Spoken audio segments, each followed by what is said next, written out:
This is a production of PBS Charlotte. Tonight on a special Carolina Impact. 911, what is your emergency? I think I hear gunshots. We explore a generation under fire. Local authorities are beefing up security in an attempt to prevent what happened in Parkland, Florida. Charlotte 911. My kids walked into school. Recently, CMS put a school on lockdown because of a shooter in the area. We go inside to see firsthand how CMS is hardening our schools. Plus, we'll give you an exclusive look at Charlotte Mecklenburg Police engaged in active shooter training. Keep moving, moving, moving! And we'll take you to one North Carolina school district arming volunteers to battle response time. It might not be the best answer, but it's better than what we have, and that's no one. These stories and more on a special Carolina Impact, Generation Under Fire. Good evening. Thank you so much for joining us for this special report. I'm Amy Burkett. How do we protect our children in school? It's a topic that makes everyone tense up a bit. The images of school shootings like that in Parkland, Florida, earlier this year, where 17 teens and staff were killed, seem to be burned into our minds. In some parts of our area, if you called 911 in an active shooter emergency, it could take more than 30 minutes for help to arrive. That fact is true for so many schools across our region. And those schools say they can't wait for a solution. They can't wait for lawmakers, and they can't wait for taxpayers. Jeff Saunier joins us from South Carolina, where people are considering arming teachers and volunteers. Yeah, in fact, here at the State House in Columbia, South Carolina lawmakers are actually looking at 3 different bills, each of which would give teachers with specialized training a chance to bring their own guns to school, to carry those guns on campus, even in the classroom. It's not something I'd want to have to use in the classroom, but I think it would be doable. I think I'd be able to do it, you know, if I needed to protect my students. Judy O'Neill is a just retired Rock Hill, South Carolina math teacher. 42 years in the classroom, but today she's here at the pistol range, teaching us about something else she's been doing for even longer. How about this range right here? The distance right now would be all right. I'd be better closer, obviously. I'd stop him there. And you'd be willing to take that shot? Yes. And hitting the right spot, it would more than slow him down.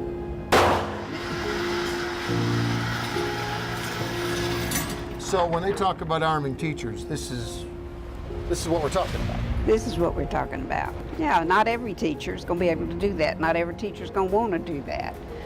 It has to be somebody that's comfortable with the gun and is trained. Members, win the roll call. Members, court your presence, win the roll call.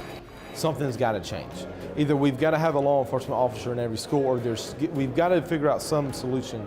We're talking with Joshua Putnam between votes in the South Carolina House of Representatives. I'll ask the clerk to read. Putnam's the sponsor of House Bill 3052, which would permit concealed weapons at South Carolina schools, quote, for the limited purpose of responding to live shooters on school property, unquote. There's one child that's been shot. He's downstairs. Putnam represents Anderson County, where South Carolina had its own school shooting 2 years ago. Outside. I'm thinking he maybe got shot on the playground. I'm not sure. A teenager with a gun killing a 6-year-old on the school playground at Townville Elementary. Confessing to cops later, he thought he'd kill 20 or 30 kids at Townville. When he drove behind the school, jumped out and started shooting, stopping only when his gun jammed. Okay, it's going to be okay, I got help coming as quickly as they can. Do you know if the suspect is still inside the building? And most times with all these school shootings, what you're trying to do is you're trying to buy precious seconds. It's enough to throw that gunman off for a few seconds so then students and teachers can get away from that, and it buys more seconds for law enforcement to arrive. Yeah, we just heard a gunshot. We were outside. After every school shooting, everybody's head kind of comes up out of the sand and goes, oh my God, safety, security, we got to do something about this. And then in a short amount of time, the head is right back in the sand. Kevin Wren oversees security at Rock Hill schools, which opposes letting South Carolina teachers carry guns. I look at that law and what's trying to happen there is grandstanding. Wren says the real way to make these hallways safer, these classrooms safer, is better training for what to do when there is a threat. Lockdown procedures now in effect. and better relationships with students to prevent a threat.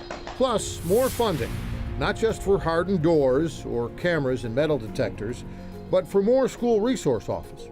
I think, again, we're looking at easy, free solutions instead of actually putting some funding where it needs to be.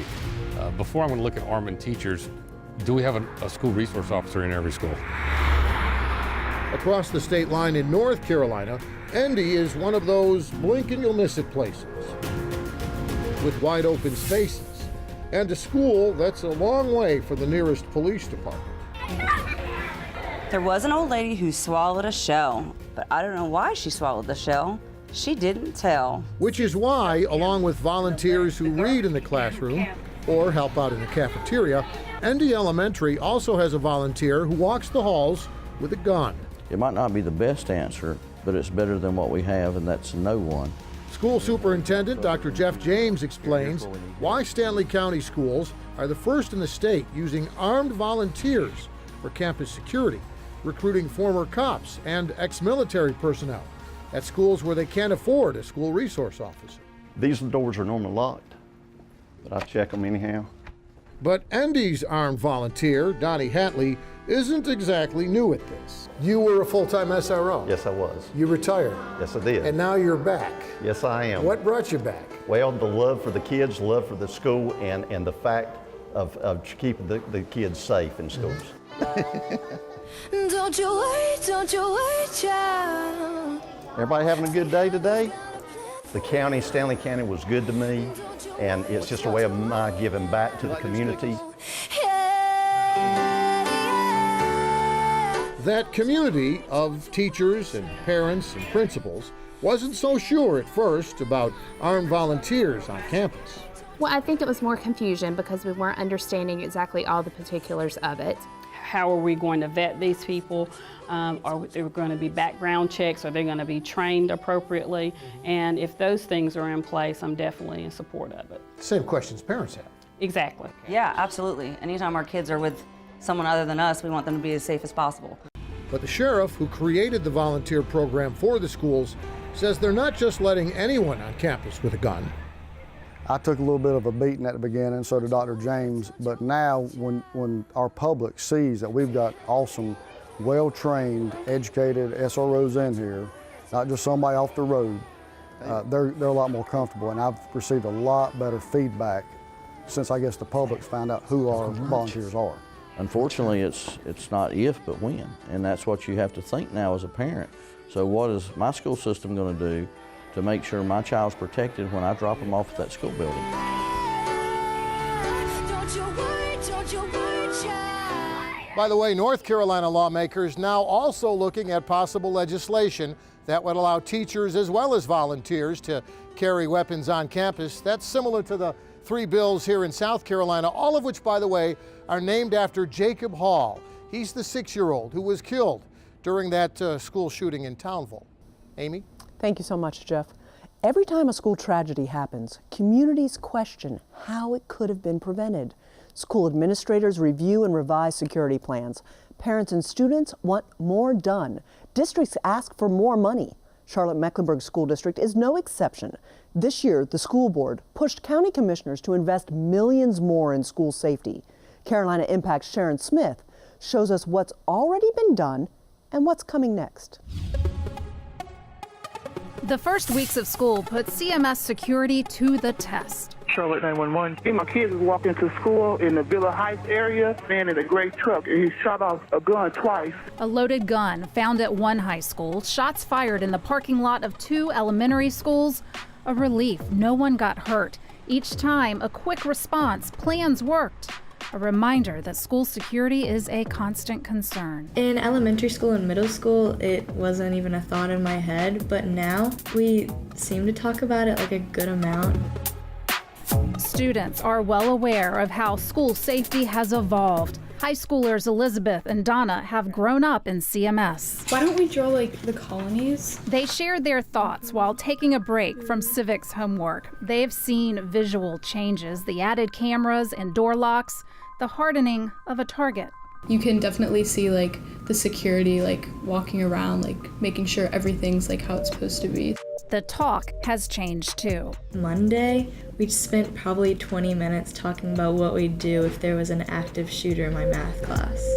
CMS calls it active survival training. It's a new element of their enhanced security plan, which already required 2 lockdown drills each year at every school. All schools must go through this training during the school year. So we're moving as quickly as we can to get that done. But Tracy Russ leads communications for the district. Russ says so far, a few hundred employees have received active survival training, including some teachers. Students will get it too, with age-appropriate instruction. It's led by CMS police and local law enforcement and includes a fight-back response as a last resort. It's one part of the equation, or as CMS calls it, their circle of safety. It's a comprehensive approach to security, which puts value on fortifying a campus, the community around it, and the people within it. what we're paying attention to are the root causes of some of this violence in hopes that it doesn't show up on our school campuses. What is the fear that is in a student that causes them to want to bring a loaded gun onto a campus? You know, are there supports that we can provide that might help to reduce some of those fears in the first place? The belief is that when emotional and mental health needs are met, the risk of violence is lower. In terms of the expanded CMS security budget, it means funding for 60 new counselors, psychologists, and social workers to support student well-being. There's also added and upgraded traditional security measures like more police officers, new fencing, expanded surveillance, and electronic locks. So there have been locks replaced, there have been doors repaired, locks repaired. The software and the digital stations for sign-in have been improved in campuses. We're adding more. So those kinds of improvements really started shortly after Parkland and after, senses of urgency were heightened. CMPD can now tap into all CMS surveillance cameras on campus. It's real-time access, crucial for a larger coordinated response if and when it's needed. CMS already had the cameras and their own monitoring system at CMS PD, but this new connection through technology bolsters their security plan and partnership. A strong sense that a comprehensive approach is the best approach, that no single program, no piece of equipment, no alert platform can solve this whole problem by itself. It's a daily challenge. CMS has 175 schools and nearly 170,000 students and staff to keep safe, all within the confines of a budget and practical public safety. 5 years ago, perimeter fencing was the hot topic, but CMS tabled the plan because of money and backlash over comparisons to prison. Now it's reinforcing doors and windows. Change is incremental and intentional. Back in South Charlotte, Elizabeth and her mom say CMS tries to strike the right balance. Everything changes so fast these days that trying to keep up with the latest technology, the latest of anything is a challenging task. But it seems like CMS is trying to be on the forefront of it as much as they can. School security has evolved tremendously, as witnessed by 2 generations of CMS students, mom and daughter, perhaps exponentially for Elizabeth and her friends. For Carolina Impact, I'm Sharon Smith reporting. Thanks so much, Sharon. As a parent, it's hard to hear those teens express fear over the possibility of a shooter being in their school. When I was growing up in Ohio, my greatest concern came while practicing tornado drills. Well, our next story is a PBS Charlotte exclusive. How Charlotte police prepare for the same real-life situation we've seen in Columbine, Sandy Hook, and Parkland. It's the active shooter training that CMPD has never shown to the public before, until now. Charlotte police don't want potential shooters to see all their strategy, but they do want people to know that if it happens, they're ready. Reporter Jeff Saunier joins us again to give us this inside look. Yeah, this is where police are taught and retaught in most cases to de-escalate the situation. Keep people talking, slow things down, buy more time. But when there's an active shooter involved, well, that's when cops are forced to get aggressive, to toss out most of their old training and focus on one thing and one thing only, to get to that active shooter. The cops risking their own lives to keep the shooter from taking more lives. It all starts with cries for help coming from a school. Shots fired, heard by police arriving outside. We're good. Making their way inside.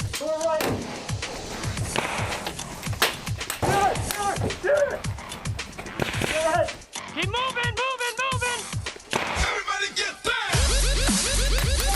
In this case, though, the school is actually a mock-up at the Charlotte Police Training Academy.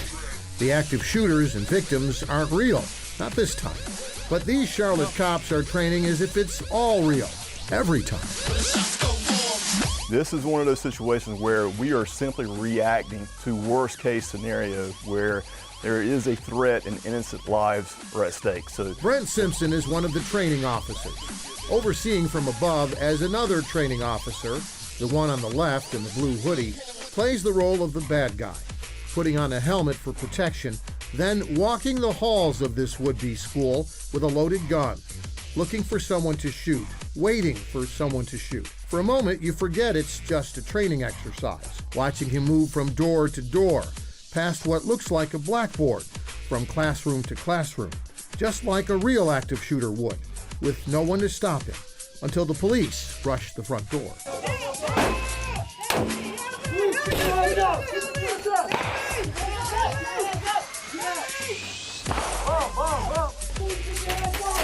Go, go, go, go, go, go, go!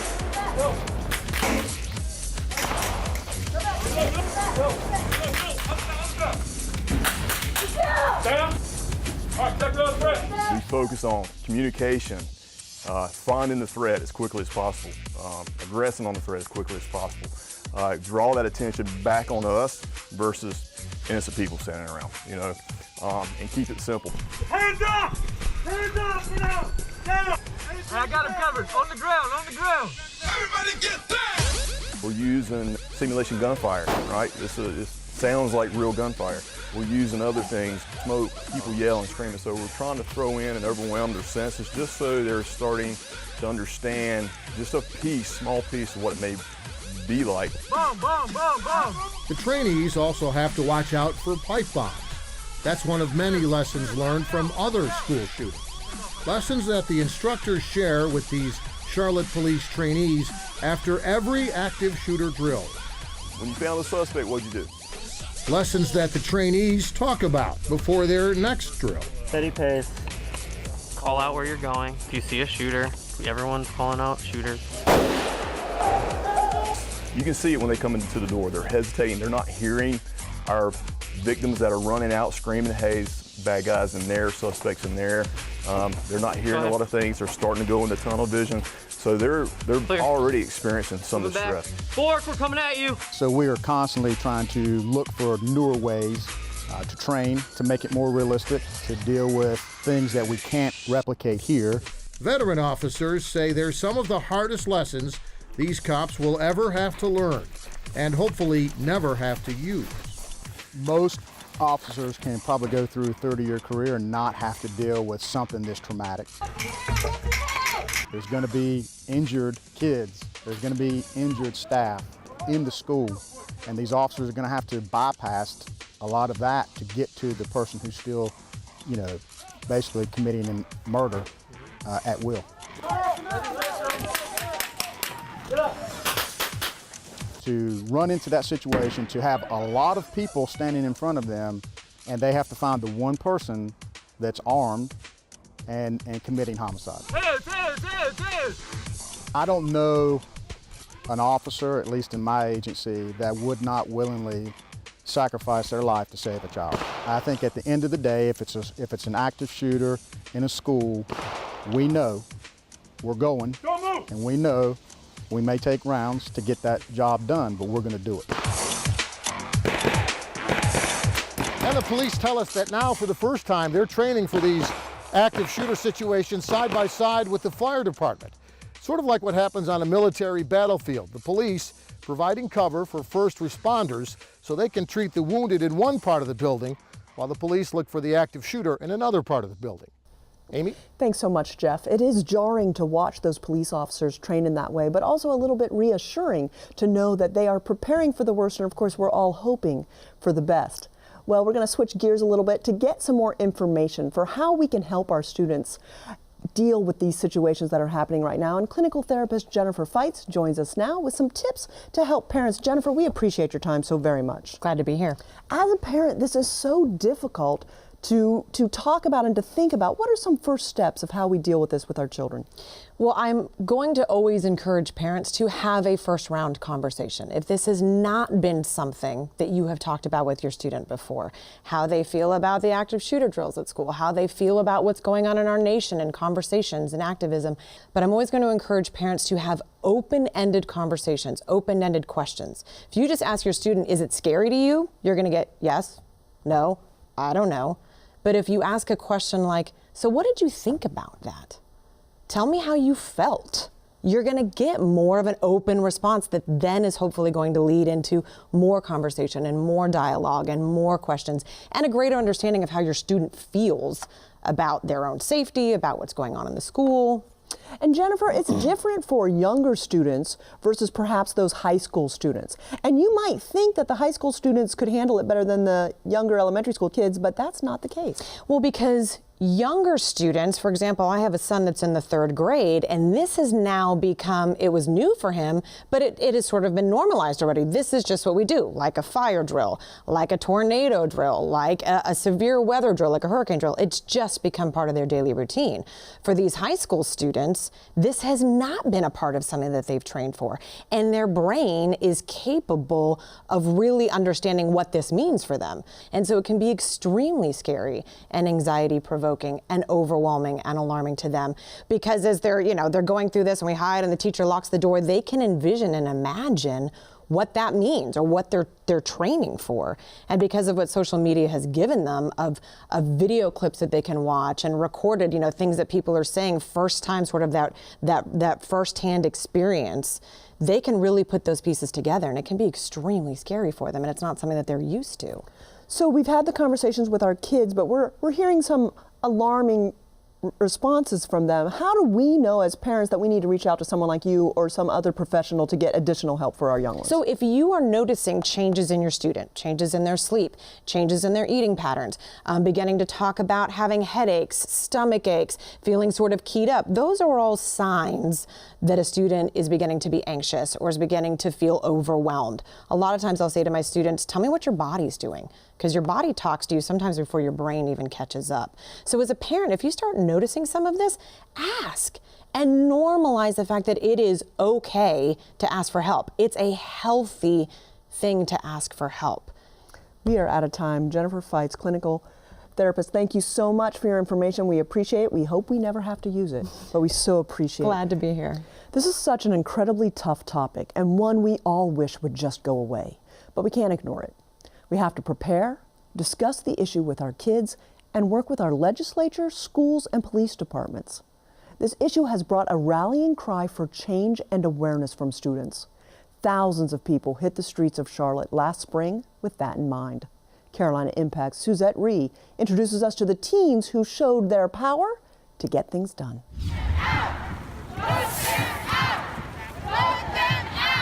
They marched by the thousands in Charlotte. The signs and the messages were clear. They want change. Students, parents, and more flooded into Charlotte. They were part of a national movement calling for an end to school shootings. No more silence and gun violence. All this began in Charlotte with one student, Maddie Seifert. I've never stood out politically to do anything like this, but I couldn't get, I couldn't get Parkland out of my head. I couldn't get the kids out of my head.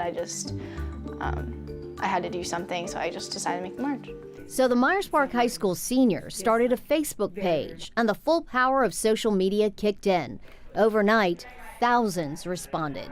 This one person shared it, and then it shared, kind of went through the social media. That's how she met Rosemary Collin from Huff High School, and the two went to work.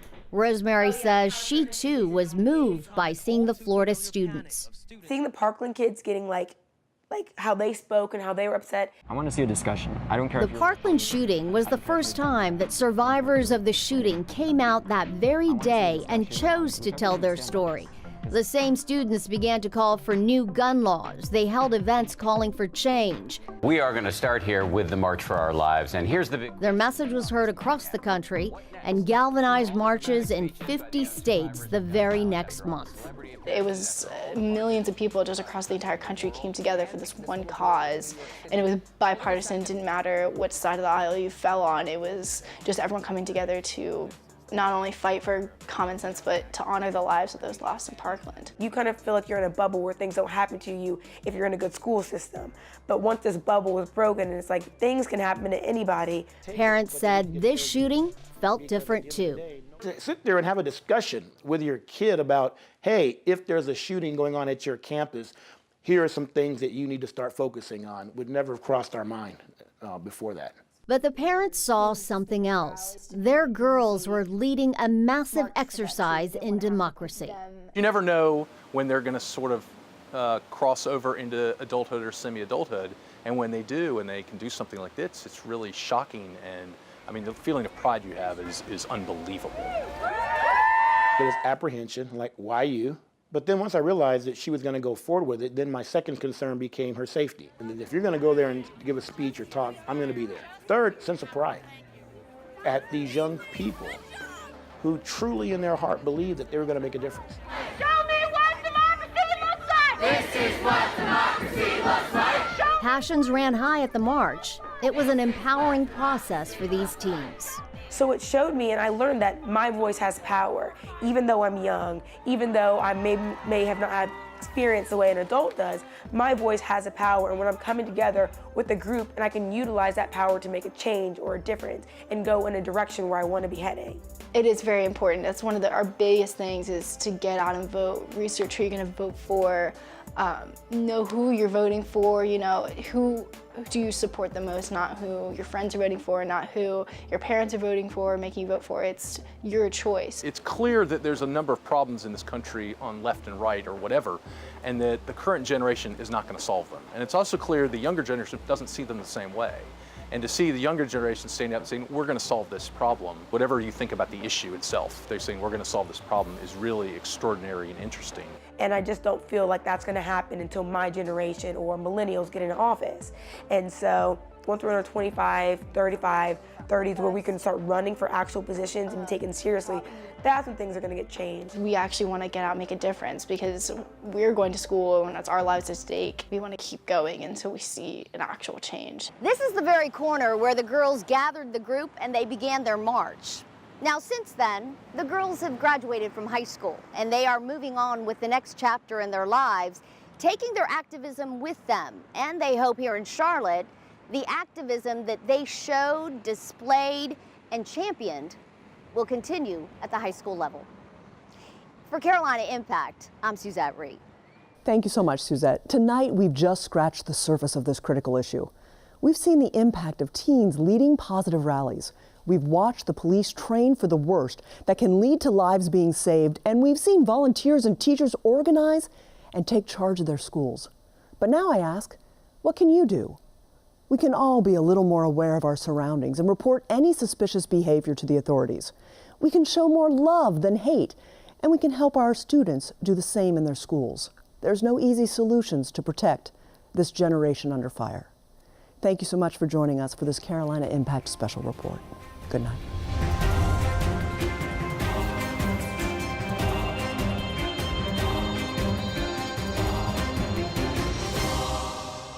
A production of PBS Charlotte.